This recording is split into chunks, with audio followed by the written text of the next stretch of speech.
Hello बच्चों, स्वागत है आप सभी का आपके अपने YouTube channel Shri Ram classes में। और कक्षा 9 की जो पूरक राष्ट्रीय सर्वेक्षण परीक्षा 2024 के लिए आपका मॉक टेस्ट होने वाला है 13 नवंबर और 20 नवंबर को। इसके अलावा 4 दिसंबर को आपका जो मुख्य पेपर होगा उसके लिए वीडियो काफ़ी इंपॉर्टेंट है। इसमें कक्षा 9 की हिंदी के इंपॉर्टेंट क्वेश्चन की चर्चा करने वाले हैं। इस प्रकार का आपके पेपर आएगा जहाँ पर आपको अपना यह नाम लिखना है, अपने रोल नंबर, और यहाँ पर आपको एग्ज़ाम की डेट डालनी है। और यहाँ पर कुछ क्वेश्चन आपको पूछे गए हैं, उनके जवाब आपको यहाँ पर देने हैं।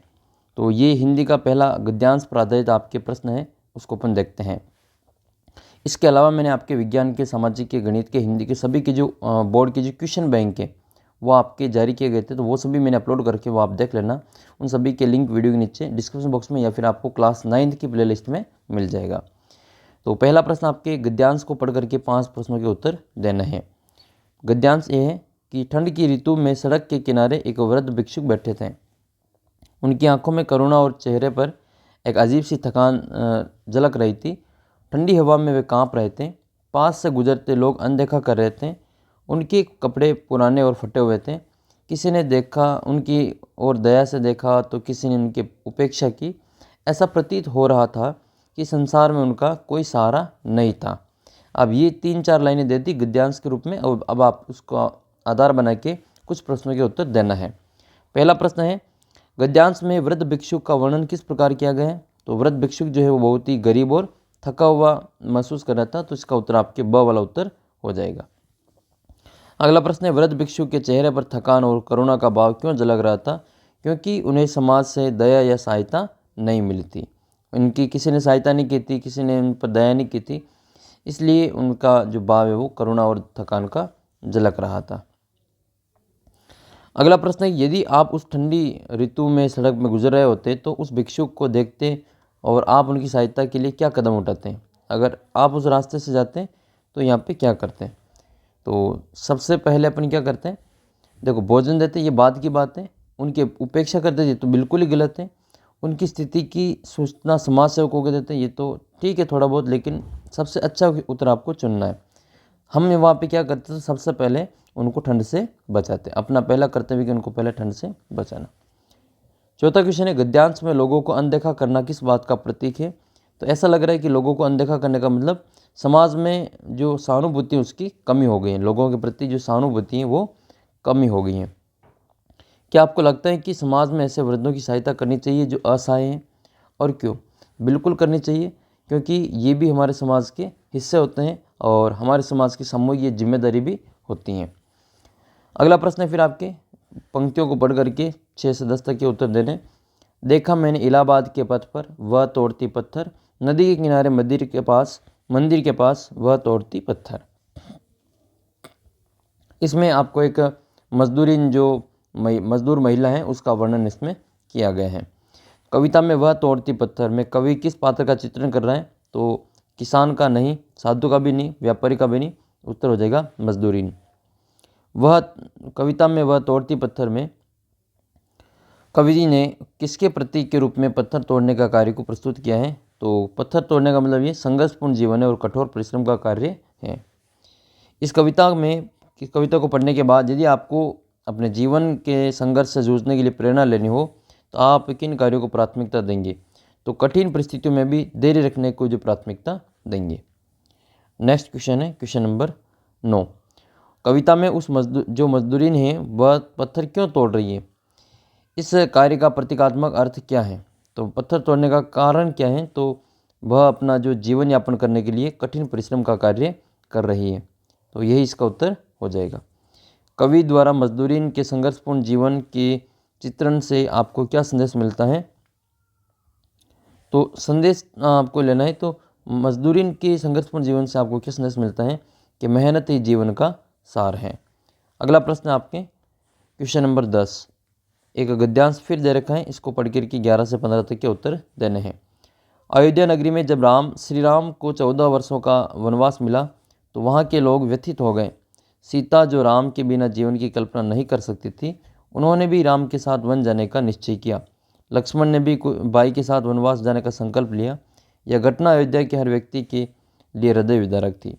अब प्रश्न है इस पर आधारित, राम का वनगमन गद्यांश में श्री राम के साथ वन जाने का निश्चय किसने किया? एक तो सीता ने किया और एक लक्ष्मण ने किया, तो इसका उत्तर अपने सीता और लक्ष्मण हो जाएगा। अच्छा, आपको कमेंट करना कि भगवान श्री राम के जो 2 पुत्र थे, जुड़वा पुत्र, उनके नाम क्या क्या थे। ठीक है, राम और सीता के जो जुड़वा पुत्र थे उनके नाम आपको कमेंट करके बताना है।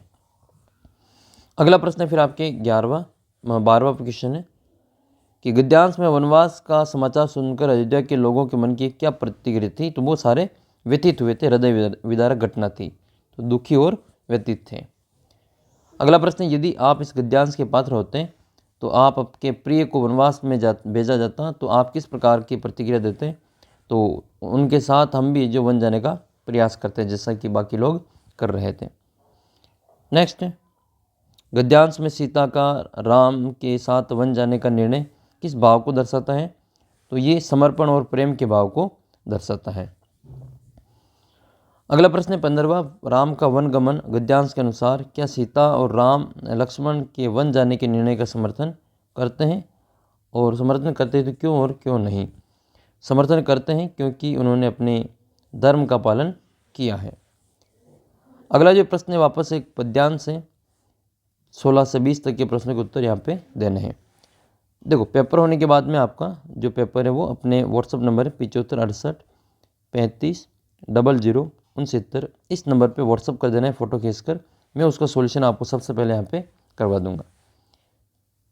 तो हरी भरी थी ये धरती है, हरी भरी ये धरती है, सबको देती प्यार, पेड़ पौधे और फूलों से सजता इसका हार, पक्षी गाते गीत यहाँ, नदियाँ बहती शीतल, सब मिलकर इस धरती को रखे हमेशा निर्मल। अब आपको इस कहानी पर आधारित, कविता पर आधारित कुछ प्रश्नों के उत्तर देना है।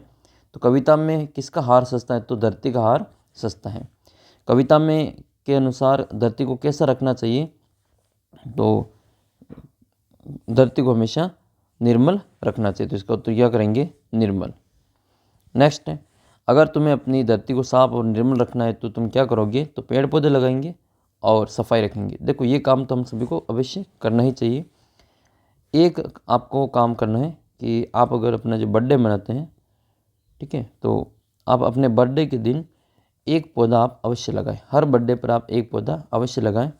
अगर हर व्यक्ति ऐसा सोच लगा कि मैं अपने बर्थडे पर एक पौधा लगाऊंगा और उसकी देखभाल अगले बर्थडे तक करूंगा, तो निश्चित रूप से इस पृथ्वी को पूरा हरा भरा होने से कोई नहीं रोक सकता। अगर हर व्यक्ति इस प्रकार का संकल्प ले लें कि मैं अपने हर बर्थडे के दिन एक पौधा लगाऊंगा और उसको अगले बर्थडे तक उसकी जो देखभाल करके उसको बड़ा करूंगा, तो निश्चित रूप से इस दुनिया में पौधे ही पौधे होंगे और ये जो प्रदूषण वगैरह सारी समस्याएं वापस से जो समाप्त हो जाएगी। तो निश्चित रूप से हमें भी प्रयास करना चाहिए। और आप में से कौन कौन इसके लिए प्रयास करेगा, आपका बर्थडे क्या है, आप कमेंट करके ज़रूर बताना। मेरी ओर से आपको एडवांस में हैप्पी बर्थडे। और आप ये काम कौन कौन करेगा अपने बर्थडे पे, तो ये भी आपको कमेंट करके बताना है। पौधे लगाने का जो कार्य है अपने बर्थडे पे, चाहे आपका बर्थडे किसी भी दिन आए, तो आप ज़रूर कमेंट करके बताना। देखें, अगला प्रश्न 19वां, धरती कविता में धरती को प्यार और सुंदरता देने के लिए कौन सी चीज़ों का उल्लेख किया है। तो पेड़ पौधे और फूलों का इसमें वर्णन किया है। नेक्स्ट क्वेश्चन है, क्या पेड़ पौधों और नदियों से धरती की सुंदरता बढ़ती है और क्यों। हाँ, बिल्कुल, धरती की सुंदरता बढ़ती है और धरती को हरा भरा और सुंदर बनाने का कार्य करते हैं। एक क्वेश्चन मैं आपसे लिए और पूछता हूँ कि प्राणवायु कौन सी गैस को कहा जाता है। प्राणवायु कौन सी गैस को कहा जाता है और उसका वायुमंडल में प्रतिशत कितना है। ये 100% वायुमंडल है, इसमें से प्राणवायु का प्रतिशत कितना है कमेंट करके आपको बताना है। मिलेंगे आपको अगले वीडियो में, तब तक जय हिंद जय भारत।